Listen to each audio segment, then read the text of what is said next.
Good morning students. बच्चों, आज हम सर्वनाम के बारे में पढ़ेंगे। सबसे पहले हम सर्वनाम की परिभाषा पढ़ेंगे, जो इस प्रकार से है। जो शब्द संज्ञा के स्थान पर प्रयोग होते हैं उन्हें सर्वनाम कहते हैं। जैसे तुम, वह, हमारा, वे, उसका, उसकी, यहाँ, वहाँ, कहाँ, किधर इत्यादि। तो बच्चों, सर्वनाम जो होते हैं वो वाक्य को और भी सुंदर बना देते हैं। उदाहरण के लिए, जैसे हम कहते हैं राम एक अच्छा लड़का है, राम रोज़ स्कूल जाता है, राम पढ़ाई में बहुत अच्छा है, राम कक्षा में प्रथम आता है। तो ऐसे वाक्य सुंदर नहीं लगते। अगर राम की जगह पर हम वह का प्रयोग करेंगे तो वाक्य सुनने में और देखने में अच्छे लगेंगे। जैसे राम एक अच्छा लड़का है, वह रोज़ स्कूल जाता है। हमने राम की जगह पर वह शब्द प्रयोग किया, जिससे कि हमारा वाक्य सुंदर हो गया।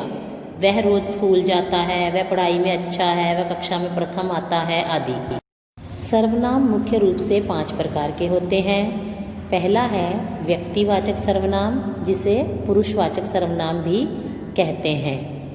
दूसरा है निश्चयवाचक सर्वनाम।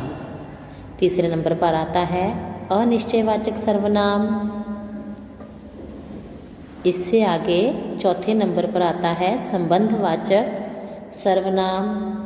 और अंत में हमारे पास 5वें नंबर पर आते हैं प्रश्नवाचक सर्वनाम। इस प्रकार सर्वनाम 5 प्रकार के होते हैं। अब हम इन भेदों के बारे में विस्तार से जानकारी प्राप्त करेंगे। पहला है पुरुषवाचक सर्वनाम। ये मुख्य 3 प्रकार के होते हैं: प्रथम पुरुष, द्वितीय पुरुष तथा तृतीय पुरुष। प्रथम पुरुष में हम जैसे मैं, हम, हमारा। द्वितीय पुरुष में तुम, तुम्हारा। तृतीय में यह, वह आदि। इस प्रकार हम पुरुषवाचक सर्वनाम को 3 भागों में विभाजित करते हैं। प्रथम पुरुष है, इसे उत्तम पुरुष के रूप में भी जानते हैं। प्रथम पुरुष को हम उत्तम पुरुष के रूप में भी जानते हैं। जैसे मैं गा रहा हूँ, तो प्रथम पुरुष कौन है? मैं, गाने वाला। मैंने कविता लिखी, यहाँ पर भी मैंने कौन है? काम को करने वाला। हमारा घर दिल्ली में है, हमारा यहाँ पर प्रथम पुरुष के लिए प्रयोग हुआ है। हम मुंबई जाने वाले हैं, इस वाक्य में हम शब्द प्रथम पुरुष के लिए प्रयोग हुआ है। द्वितीय पुरुष या मध्यम पुरुष, तो द्वितीय पुरुष कौन होता है? वाक्य में जिससे बात की जाती है। जैसे तेरा, आप के वचन और बहुवचन दोनों के लिए प्रयोग होता है। उदाहरण, तुम मेरे साथ आओगे, यहाँ पर तुम द्वितीय पुरुष है। तुम्हारा नाम क्या है? तो तुम्हारा भी द्वितीय पुरुष है। तीसरे नंबर पर है अन्य पुरुष या फिर तृतीय पुरुष। उदाहरण देखिए इसके, आज उसकी परीक्षा है, तो यहाँ पर उसकी कौन है? अन्य पुरुष। वो बाजार गया है, वह स्कूल गई है।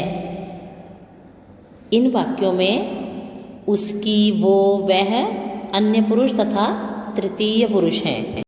इस प्रकार हमने देखा, वाक्य में बात करने वाला प्रथम पुरुष होता है, जिसके साथ वो बात करता है वो मध्यम पुरुष होता है, तथा जिसके बारे में बात की जाती है उसे अन्य पुरुष कहते हैं, जिसे हमने अभी पढ़ा।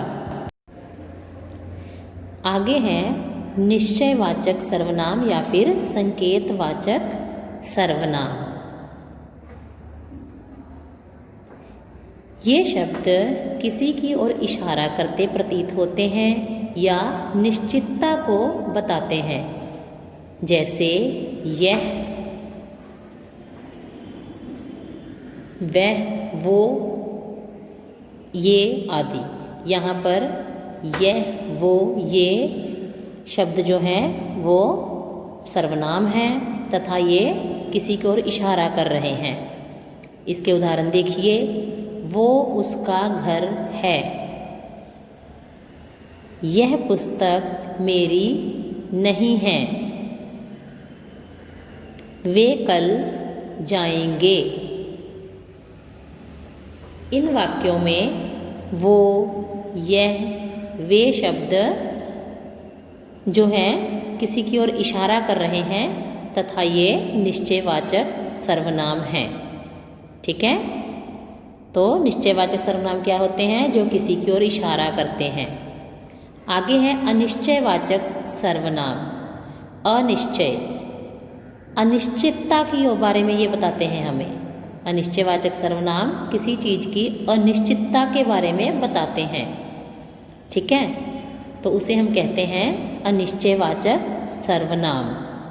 जैसे कोई, कुछ, कुछ भी, सब कुछ, सब लोग आदि।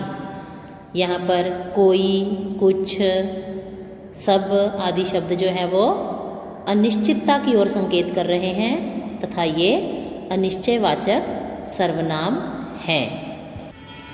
आगे हम अनिश्चयवाचक सर्वनाम के कुछ उदाहरण देखेंगे।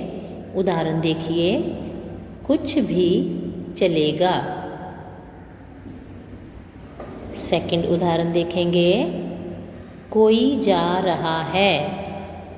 यहाँ पर देखो, कुछ, कोई अनिश्चयवाचक सर्वनाम है। कुछ करना होगा।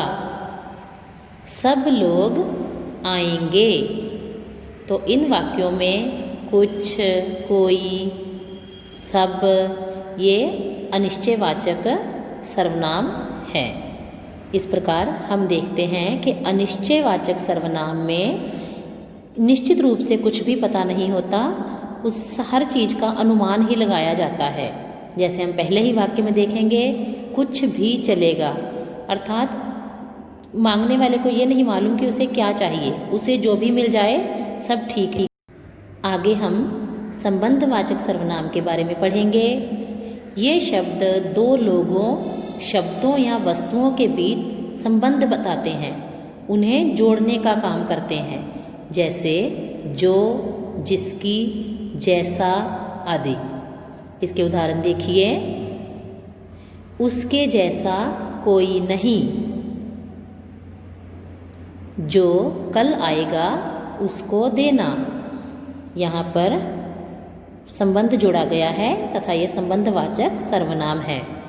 आगे है प्रश्नवाचक सर्वनाम। ये शब्द प्रश्न के बारे में बताते हैं। इन शब्दों से हम किसी से प्रश्न पूछते हैं। प्रश्न पूछने का काम इन शब्दों से हम लेते हैं प्रश्नवाचक सर्वनाम से। तो बच्चों, आज हमने सर्वनाम के बारे में पढ़ा। आशा है आपको अच्छी तरह से सर्वनाम समझ में आ गए होंगे, किसी प्रकार की कोई भी कन्फ्यूज़न नहीं होगी। Thank you very much.